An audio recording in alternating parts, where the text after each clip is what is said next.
अपने समक्ष सीता को विनयपूर्वक नतमस्तक खड़ा देख रामचंद्र जी बोले, भद्रे, रावण से तुम्हें मुक्त करके मैंने स्वयं के ऊपर लगे कलंक को धो डाला है। शत्रुजनित अपमान और शत्रु दोनों को ही एक साथ मैंने नष्ट कर डाला है। इस समय अपनी प्रतिज्ञा को पूरी करके मैं उसके भार से मुक्त हो गया हूँ। युद्ध का यन परिश्रम मैंने तुम्हें पाने के लिए नहीं किया है, बल्कि वह केवल सदाचार की रक्षा और फैले हुए अपवाद का निराकरण करने के लिए किया गया है। तुम्हारे चरित्र में संदेह का अवसर उपस्थित है, इसलिए आज तुम मुझे अत्यंत अप्रिय जान पड़ रही हो। अतः हे जनक कुमारी, मैं तुम्हें अनुमति प्रदान करता हूँ कि तुम्हारी जहाँ इच्छा हो चली जाओ। रावण तुम्हें अपनी गोद में उठाकर ले गया और तुम पर अपनी दूषित दृष्टि, ऐसी दशा में मैं फिर तुम्हें कैसे ग्रहण कर सकता हूँ? मेरा ये निश्चित विचार है। अपने पति के ये वचन सुनकर सीता के नेत्रों से अश्रुधारा बह चली। वह बोली, वीर, आप ऐसी अनुचित कर्णकटु बातें सुना रहे हैं जो निम्न श्रेणी का पुरुष भी अपनी निम्न कोटि की स्त्री से कहते समय संकोच करता है। आज आप मुझ पर ही नहीं, समुचित स्त्री जाति के चरित्र पर संदेह कर रहे हैं। रावण के शरीर से जो मेरे शरीर का स्पर्श हुआ है, उसमें मेरी विवशता ही कारण थी, मेरी इच्छा नहीं। जब आपने मेरी खोज लेने के लिए लंका में हनुमान को भेजा था, उसी समय आपने मुझे क्यों नहीं त्याग दिया? इतना कहते कहते सीता का कंठ अवरुद्ध हो गया। फिर वे लक्ष्मण से बोली, सुमित्रानंदन, मेरे लिए चिता तैयार कर दो।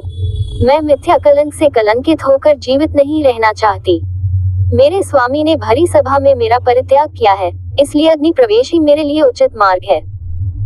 लक्ष्मण ने दुखी होकर श्रीराम की ओर देखा और उनका स्पष्ट संकेत पाकर उन्होंने चिता तैयार की। श्रीराम की प्रलयकारी मुख मुद्रा देखकर कोई भी उन्हें समझाने का साहस न कर सका।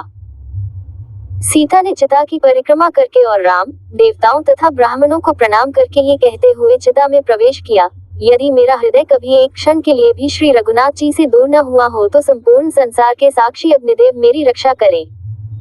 वैदेही को अग्नि में प्रवेश करते देख सभी उपस्थित वानर और राक्षस हाहाकार करने लगे।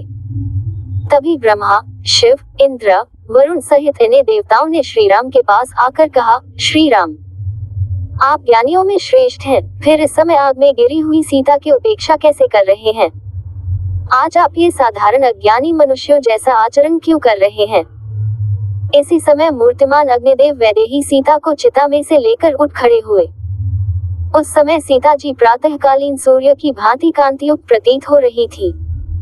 अग्नि ने रघुनाथ जी को सीता को सौंपते हुए कहा, श्री राम, आपकी पत्नी सीता परम पतिव्रता है, इसमें कोई पाप या दोष नहीं है, इसे स्वीकार करें।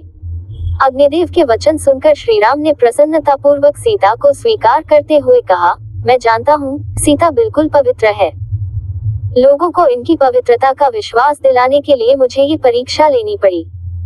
आप सब लोग मेरे हितैषी हैं, इसीलिए कष्ट उठाकर इस समय यहाँ पधारे हैं। राम के वचन सुनकर महादेव जी बोले, श्री राम, दुष्ट दलन का कार्य संपन्न हुआ। अब आपको शीघ्र अयोध्या लौटकर माताओं, भरत, पूर्ववासियों आदि की व्याकुल प्रतीक्षा की घड़ियों को समाप्त करना चाहिए। देखो, सामने आपके पिता दशरथ जी विमान में विराजमान हैं।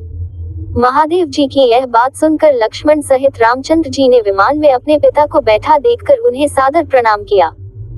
महाराज दशरथ ने उन्हें आशीर्वाद देकर स्वर्ग को प्रस्थान किया। दशरथ के विदा होने पर देवराज इंद्र ने कहा, हे रघुनाथ, तुमने राक्षसों का संहार करके आज देवताओं को निर्भय कर दिया, इसलिए मैं तुमसे बहुत प्रसन्न हूँ। तुम जो चाहो वरदान मुझसे मांग लो। इंद्र को प्रसन्न देख श्री राम बोले, हे देवराज, यदि आप मुझ पर प्रसन्न हैं तो मेरी प्रार्थना है कि मेरे लिए पराक्रम करते हुए वानरादि जो वीर यमलोक को चले गए हैं, उन्हें नवजीवन प्रदान कर पुनः जीवित कर दे और वे पूर्णतया स्वस्थ होकर मुझसे मिले। इंद्र ने प्रसन्नतापूर्वक श्रीराम की इच्छा पूरी कर दी।